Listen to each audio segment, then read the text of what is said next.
Hey, I'm Dan. Let's check out this garage here.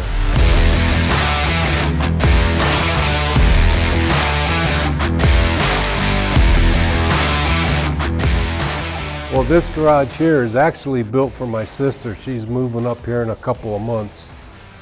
This size is 25 by 30. We did have it fully insulated because when you have it done professionally by the guys installing it, it looks much cleaner than what you can do yourself. And the opening of this door is 10 feet high as opposed to 8 feet high. There's different types of the garages that you can do, just like cars. You can buy the base level, plus air conditioning, leather, and then you can get the luxury model.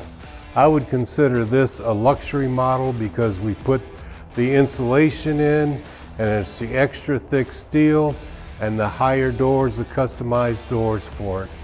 I learned this from the first one we did, is there's a little ridge that you can put all the way around your garage, and it's only maybe an inch high. The water doesn't get trapped inside, or it gives the opportunity for the water to come in.